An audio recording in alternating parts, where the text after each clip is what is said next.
Welcome to the latest episode of our podcast series for financial advisors. Today's episode is From $125 million to $700 million, the story of growth and grit in the independent broker-dealer space. It's a conversation with Brett Oley and Ryan Kinser, co-founders and managing partners of Oley Kinser Concierge Wealth. I'm Jason Diamond, and this is the Diamond Podcast for Financial Advisors.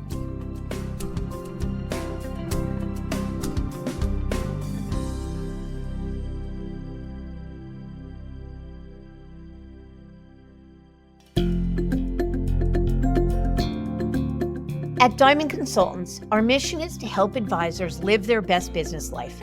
We want every elite advisor to find exactly the right place for their business and their clients to thrive, whether it's at a wirehouse, a regional, boutique, or independent firm.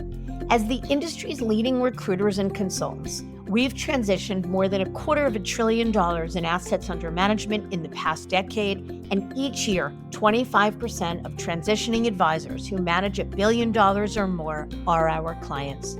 If you'd like to talk, please feel free to give us a call at 908-879-1002. Are you a financial advisor who's curious about whether you're in the best place to serve clients or if there might be a better way to optimize your business for the future?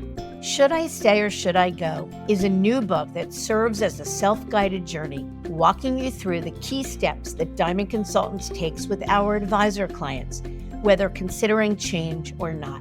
Visit diamond-consultants.com/thebook to learn more. Every now and then, we get to revisit a story that perfectly captures what's possible in the industry when you take a leap, and back it up with grit, vision, and client-first conviction. Brett Oley first appeared on this podcast back in 2018, just after launching his independent business through Raymond James, with $125 million in assets under management. Today, alongside founding partner Ryan Kinser, that firm, Oley Kinser Concierge Wealth, has grown to manage over $700 million in client assets. But the numbers are just the beginning. Along the way, Brett and Ryan completed 2 acquisitions, wrote 2 books, and grew their team to 8, all while staying true to their North Star, providing exceptional concierge-level client service. Their story started in an unexpected place, a hotel pool in Dubai during an MBA program abroad. That chance meeting sparked a partnership rooted in friendship, aligned values, and a shared entrepreneurial drive.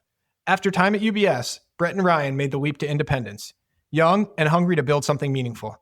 In this episode, they talk about their journey and share how they scaled their business and grew both organically and inorganically, why they believe the independent broker-dealer model offers the right balance of freedom and support, how they've intentionally built a team and culture that's as strong as their growth story, and much more. It's a powerful look at what's possible when you combine bold thinking with an unwavering focus on doing right by the client. So let's jump in.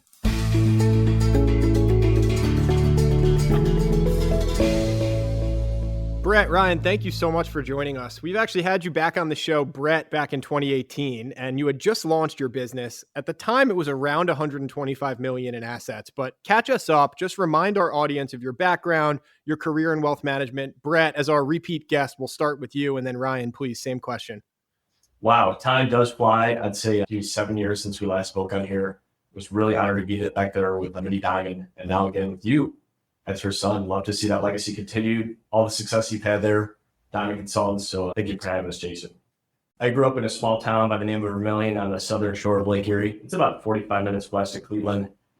I also have to add that my dad, Bill Oley, who's the owner of a roofing company that did really well there in Cleveland.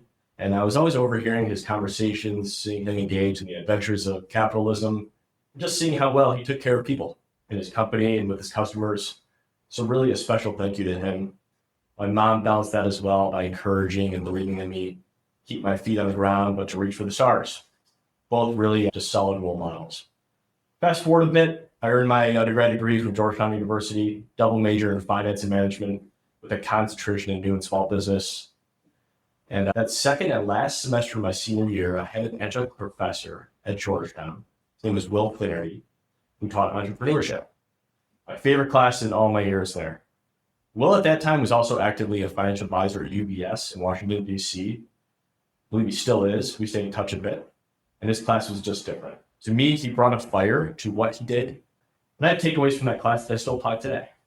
So I did about a year and a half of management consulting after Georgetown, working with fantastic, smart people, learned a lot about business, industries. I was hit by that bug of entrepreneurship.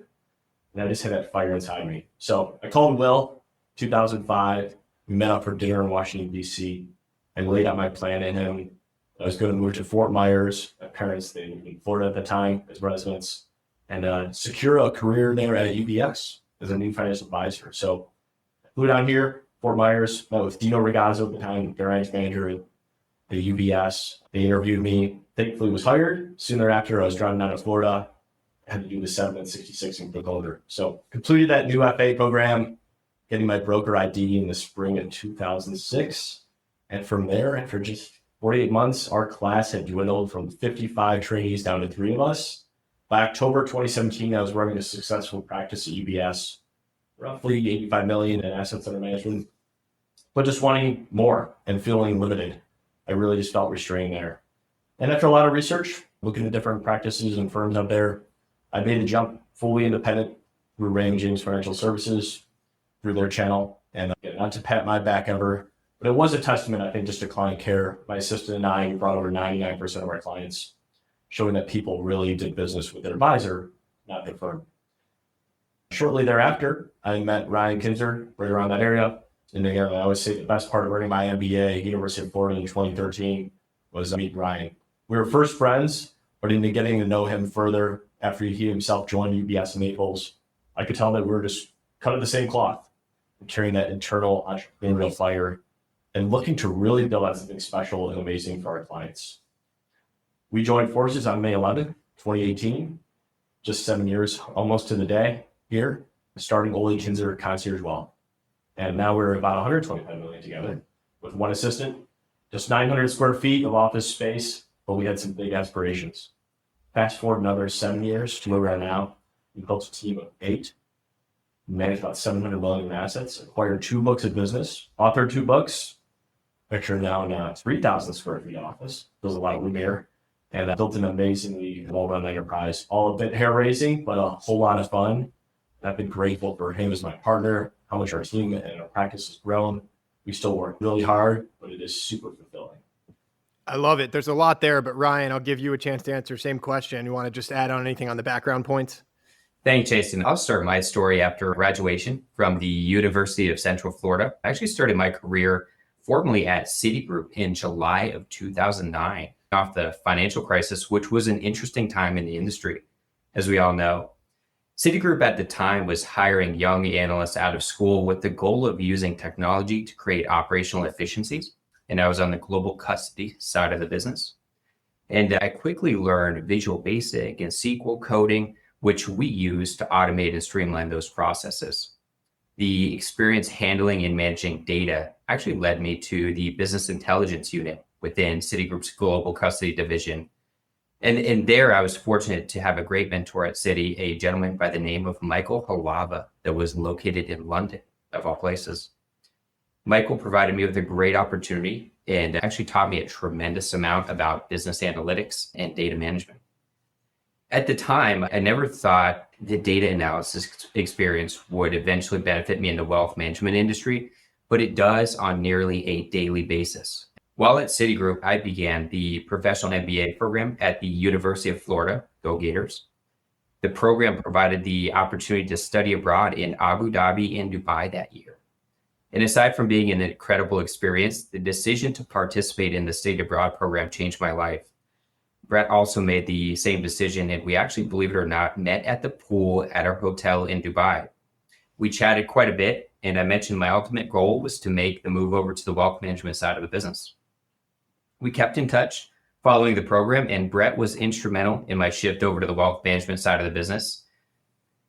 As I was moving from Tampa, Florida down to Naples, Florida, just a few months later, and starting a role at the UBS private wealth management team here in Naples.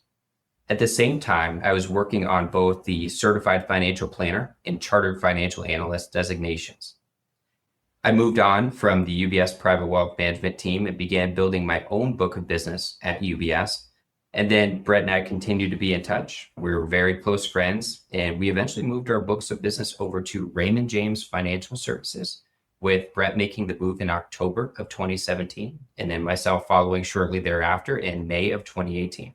Oh, that's incredibly interesting background. I think Dubai might be the first we've heard that. We've had a lot of college roommates or childhood friends, but I don't know if we've ever had a story of people meeting in Dubai. So very interesting. There's a couple elements of your story that I want to double click on.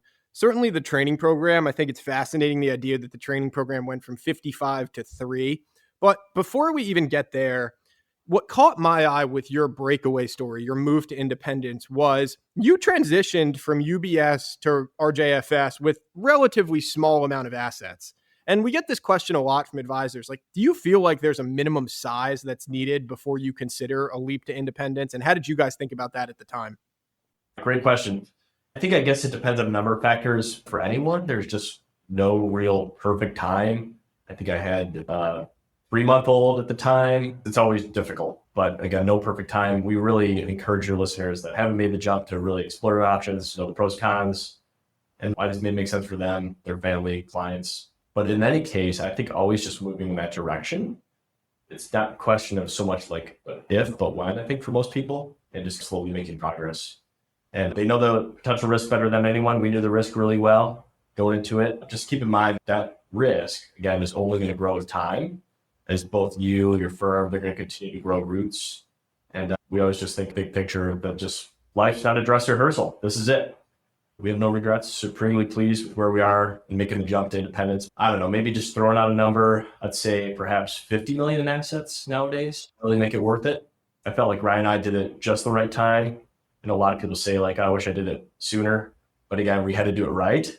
And I think what's probably also just more important maybe is not so much the size necessarily, but just the qualitative, like, you gotta make sure you have the vision. I would argue that's a lot more important, again, than any quantitative metric necessarily. It's just gonna take a lot of work. The challenge is out there, but it's absolutely rewarding and worth it. And now you're in charge of your destiny and unbridled. I totally agree. It's much more about the vision and the entrepreneurial spirit. I do think, by the way, I like that you didn't totally dodge the question in terms of putting a number to it, because I do think that I think 50 million is the number, in part because, remember, as an independent business owner, you got to generate revenue to earn a living off the book. And a $50 million book, after paying for all expenses, broker dealers, real estate, and the like, probably leaves you with enough to do that. But there's no hard and fast rule. I mean, we see people go independent, certainly with much less than that. And you alluded to what I think is a really interesting dynamic, which is that almost every guest on this show says, I wish I did it sooner. But then at the same time, there's this perception that you need a certain amount of assets to do this. So I actually really applaud how you guys went about this and did it probably on the smaller side. But now it feels like by doing that, it enabled you to grow and get to the point you are today. Like, maybe I would just ask you directly, do you feel like if you didn't make that leap, you would be at the same size or the same success you are today? Absolutely not. No, it's just a whole different feeling when this is now your baby and your heart's not in it. So again, it's not quite the same feeling, and it's hard to describe unless you've done it. We'll spend most of the time talking about the today, but before we leave 7 years ago, I want to ask one more question about that experience, if you can remember that long ago. What was the client reaction to the move? So did you ever get the question of, why did you do this? Or are you crazy? And maybe how did you just tell your story of, here's why Brett and Ryan did this? In some ways, I guess it was just a little bit anticlimactic. I think everybody pictures this like Jerry Maguire, like getting on the phone, like, show me the money, like just call it each client. Like, it really was just not that at all. Not really all that exciting in a way. I mean, yeah, I was definitely a little bit nervous going into it, but I guess one just got to remember that the clients are doing business again with them and not the firm. How you take care of them, right? Make them feel the way that you've been there, like in the year preceding that move. That's where the real work was done, not on the day of transition and working down a list if you can. It was different back then. It was still protocol days. But again, Ryan and I are really fortunate. We brought everybody over. Essentially, you're going to kick the hornet's nest a little bit in some ways over the other firm. But again, that's just kind of that backdrop. People are going to follow you. You've taken exceptional care of them. And I'll add on to that, Jason, too. It was actually leading up to the experience. You never know how it's going to go. But once the dust settled and all was said and done, it was, like Brett mentioned, a very anticlimactic experience. And we actually had a great response from clients. I mean, we had a client, just thinking of One of our clients brought a bottle of champagne in because they were so happy for us to make the move and see the entrepreneurial spirit flourish. And size-wise, I always reflect back to the experience as well, because Raymond James, and I'll have to give a little bit of a plug to our recruiter at the time, John Shoppy, irregardless of size, he made you feel throughout the recruitment process as if you were the only advisor that he was there to help guide over to the RJFS side. So I always reflect back and thank John for treating us and myself as just a very sizable team and making us feel like we were the only primary focus of his at that time. Yeah, it's a great answer. It's probably one of those things, and you would know this better than anybody having done this, where even if you have that ultimate confidence, you've got the best client relationships, and you know it's going to be a success, that moment in time is going to be a scary moment because it's your livelihood, right? That's your life's work. And until you get it out the door and successfully get the independent business up and running, there is an element of risk. And I don't blame advisors for being fearful or worried about a disruptive transition or worried about that process in the least. But I'm glad to hear that yours was such a positive experience.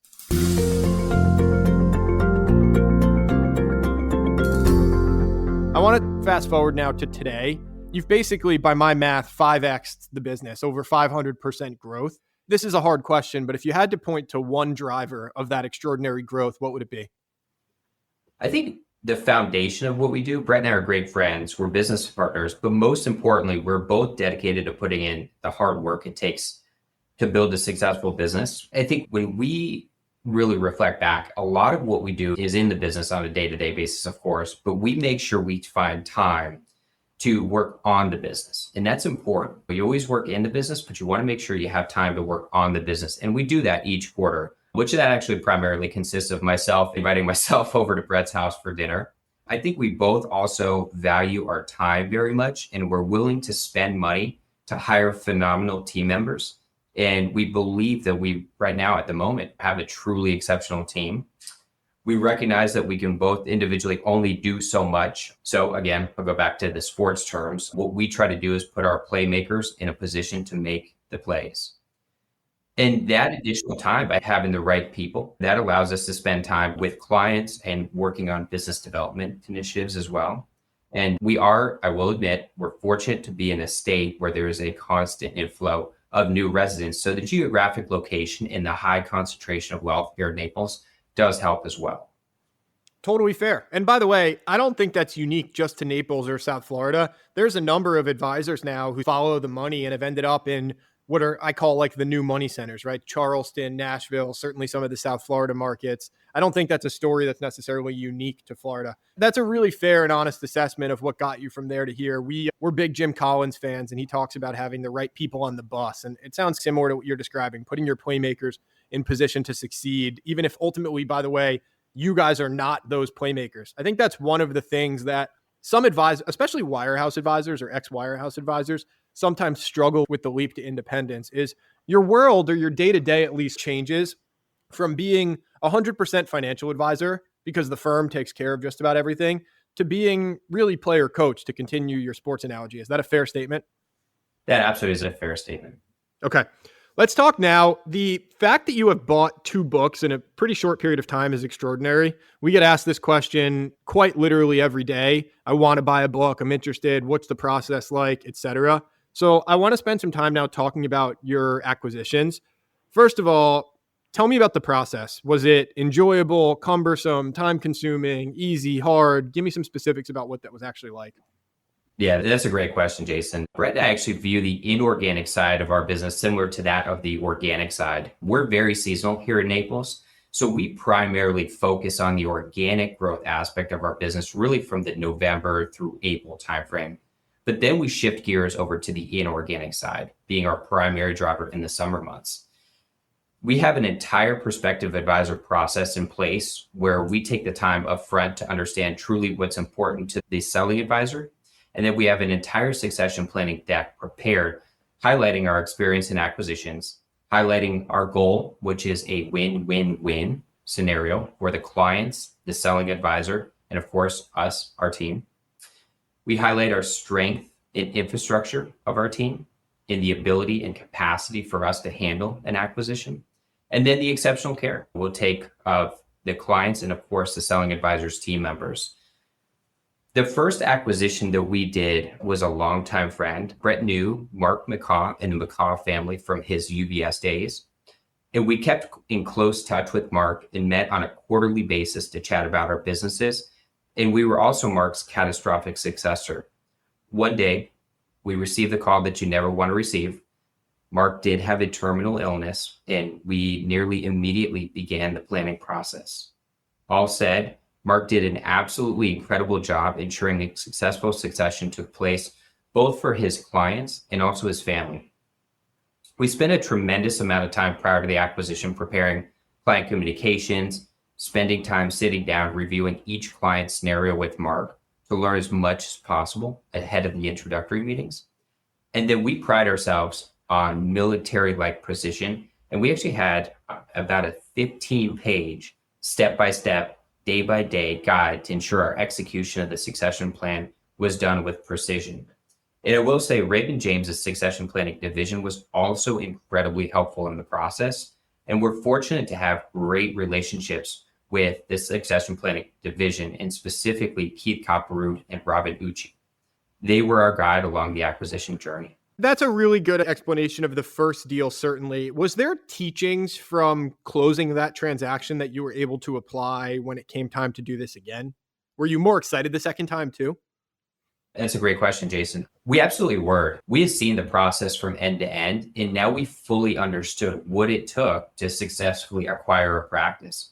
And so I would say that the preparation ahead of the formal announcement was instrumental in our process, both go-arounds. It's almost like the glacier and the iceberg. You spend majority of your amount of time behind the scenes working on the preparation of the acquisition. And then when it comes through to execute, you're meeting with clients, you're doing the easy part there. And so we fully understand how the deals now work from end to end, from financing, the upfront payout, to the contractual component, to the integration of this selling advisor's book of business into ours. Let's talk now about the financing and the structuring of the deal. So did Raymond James help at all? Like, what was that process? Because I think that question comes up when people are choosing either a broker dealer or some sort of support platform to run a business, an independent business on. Is one of the reasons why I'm choosing firm or platform or broker dealer A over platform or firm or broker dealer B is they're going to help me either to source or structure or close M&A deals. Did Raymond James help at all? And how did you finance them? Yeah, that's a great question, Jason. Raymond James, I will say, was instrumental in both our acquisitions. And the interesting aspect of the deals is they're essentially negotiable between buyer and seller in terms of the terms. The deal negotiation aspect, we jokingly call Raymond James Switzerland, as their role of this succession planning division is to ensure from an operational perspective, everything is smooth from the transition between buyer and seller rather than representing either party. From a financing perspective, we've been very fortunate to work directly with Raymond James on the financing of the upfront payout in both of our deals. We know the exact information the underwriters will need and generally have it readily available in the event an opportunity ever arises in the future. In terms of deal structure, our two deals have been interesting as the market environment has changed and we've adapted. In our second deal, we were in a bit of a higher interest rate environment. And so we put more emphasis on the earnout and less on a upfront payout, but we offered what we believe to be a very healthy multiple. Excellent. So I like how you think about M&A as one, it seems like anyway, as one of the arrows in your quiver, one kind of tool in the toolkit to grow the business. The other one you've alluded to, and the reason I honed in on your comment earlier about the training program is because so many advisors tell us how poor and how much of a gap that is in the industry. There's just not a great training ground. And it means that when you want to hire young next-gen talent, it's very difficult to do so. So in addition to the M&A, in addition to growing your business, you've also grown your team, your human capital. What are you looking for when you hire? And any tips or best practices you would share to make hiring, finding, retaining talent easier? That's an excellent question, Jason, and one that's quite interesting. I think Brett and I, we value the enjoyable, energetic, positive culture within our team. So the first criteria that a new team member they'll have to integrate with our existing team. When Brett and I are hiring, we take a bit of a unique approach. We can always teach a team member the investment side of the business. What we can't teach is how a person carries themselves, their mannerisms, and how they communicate with others. In my opinion, you can have the most intelligent investment expert, but if they can't communicate clearly in an understandable way with a high net worth client, it doesn't help our team too much. What we want is people with grit that are willing to work hard. We consider ourselves a Navy SEAL team. Any team member not carrying their weight causes the other team members to have to work harder. And interestingly, we've had actually a tremendous amount of success bringing on former teachers into the wealth management industry. And we currently have 2 teachers on our team of 8. And to generalize, they communicate clearly, they're patient and empathetic, and they're also detailed and very diligent. We can't teach those traits, but what we can teach you is finance. In terms of retaining exceptional talent, we're building a culture and a business where we hope people want to be. We also align our compensation packages to the growth of the enterprise, so everybody has skin in the game, especially as we continue to grow our business. It's so funny you say that because we also have a teacher on our staff and we totally agree with you. And I actually love that answer because you gave what I think is really good, actionable advice. Like that's a specific sort of, and by the way, I agree with your thinking that it's a lot easier to teach the finance skills than it is to teach some of the softer stuff like client service, like empathy, like caring, like drive.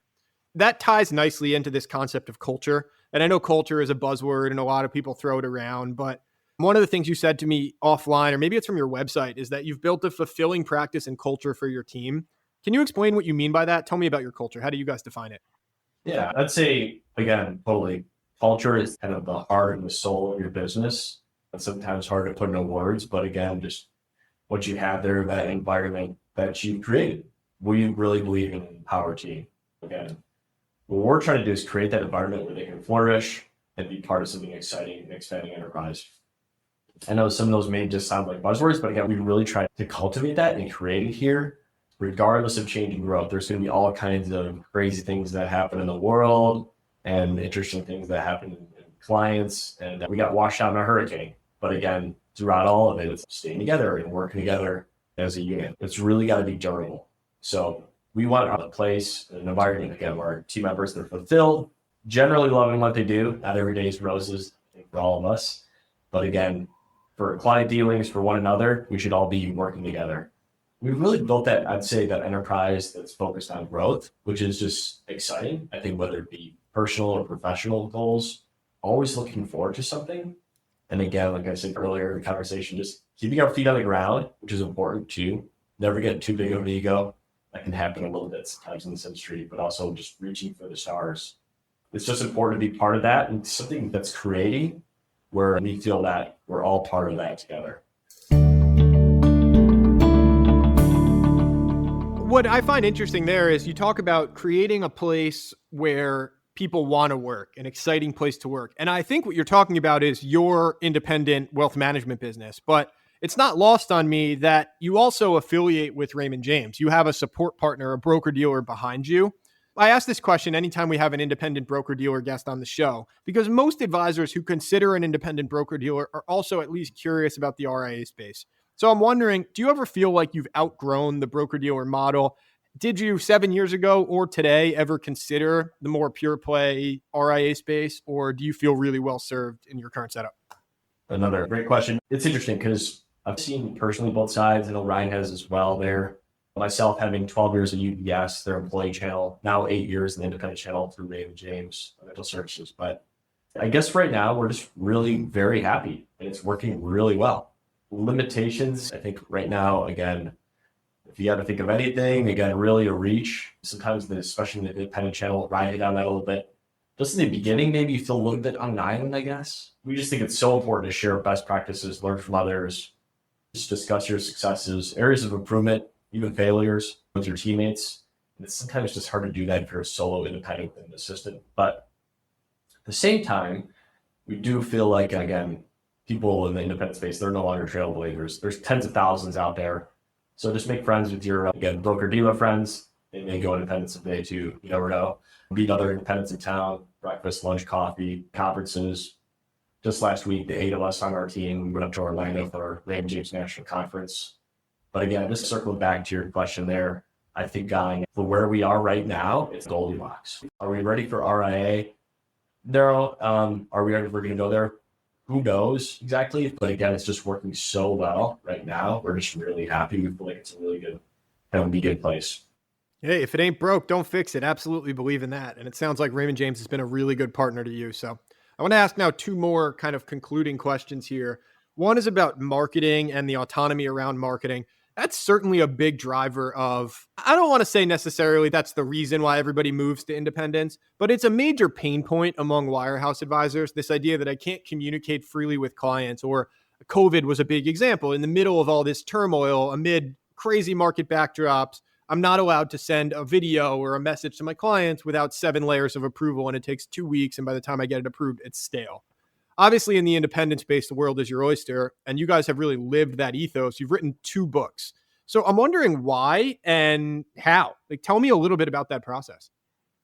Yeah, that's a great question, Jason. And that's something we've enjoyed doing since we've been independent. And really since the early days of business, Brett and I have always dreamed of being published authors. And that was really just the main driver of our first book, which is titled The Pillars of Planning.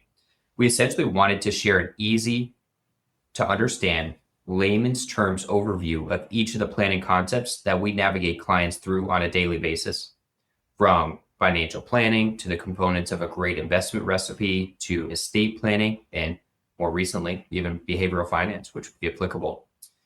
We've developed an entire marketing ecosystem around Florida residency to capitalize on our geographic location, which our book, Sunshine State Strategy, sits right at the center of. We wanted to position ourselves both as subject matter experts and also, add credibility on whatever topics we cover. We approached the books in 2 different ways, which was really interesting.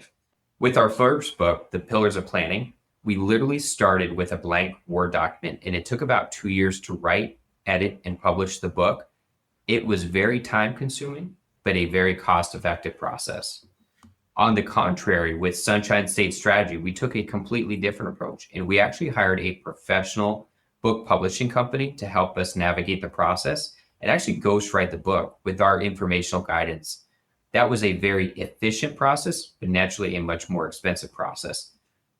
Both books have been a great experience, and Brett and I joke that as technology advances, our third book will likely be written with artificial intelligence in probably about 20 seconds.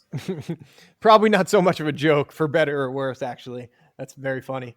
So I totally agree, by the way. Mindy Diamond, our former CEO and founder, also wrote a book for a lot of the same reasons. It's part about sharing expertise. It's part about it's a great marketing tool. And it's really leaving a legacy and passing on that knowledge in a digestible format, I assume for you guys in the case of your clients and your prospects. Any other key marketing initiatives, like, for example, video, podcasting, obviously podcasting, but anything else that comes to mind as a really interesting and cool marketing story in the independent space?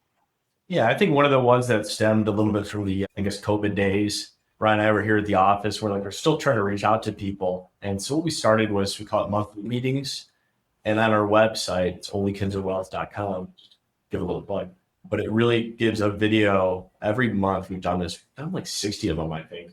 And what we do is, again, engage with local business leaders, whether they're entrepreneurs, self-made, just hear their story. And a lot of it's non-industry. And we record it, do the video, and we send it out to all our clients, all our prospects. And it's just a nice, non-threatening drip. I mean, not everybody wants to hear about interest rates and the economy every month. So I think that's really interesting, hearing someone else's story. So we've done that, and people love it. It's surprising that people actually, in the beginning, are like, is anyone actually going to watch this? But it's been a nice, again, gentle way of staying in touch with people and being top of mind. Brilliant. All right, last question. I'm going to assume that your aspirations, your goals are to get to $1 billion and beyond. What does it take to get there? Are there additional resources you need, or is it just a matter of time? The age-old question, right? Where are we going from here? I think, Ryan and I, our team, we talk a lot about this. We think a lot about it.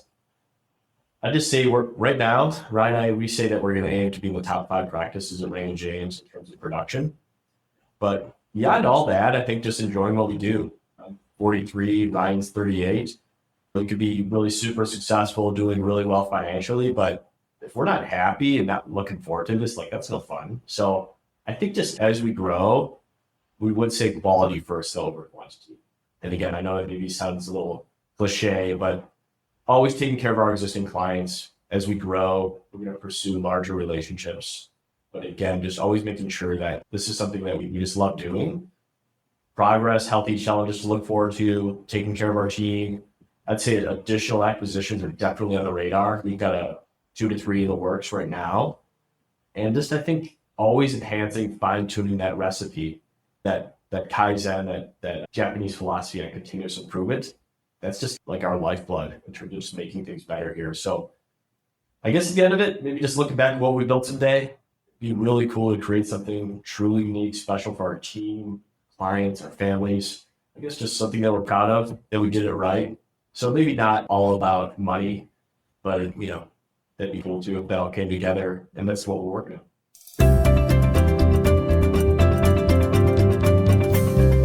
Incredibly impressive story, especially at the age and the stage in the game you are both at. It's really remarkable. And we are excited to have you back on. I guess by my math, that would be 2032 would be our next 7-year update. And I'm expecting big things. So thank you both so much for joining. This was a pleasure. We would love it. Thanks so much. Thank you, Jason.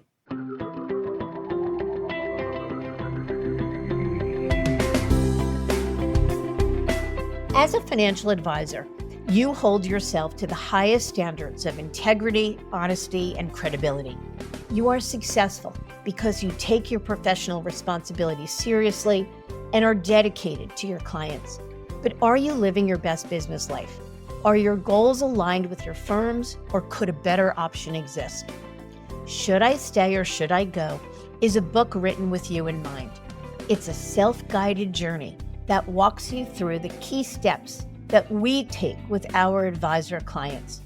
This strategic thought process and roadmap to professional self-discovery is designed to help you ask the right questions and think critically and objectively, whether you're considering change or not. Learn how to get your copy at diamond-consultants.com/thebook.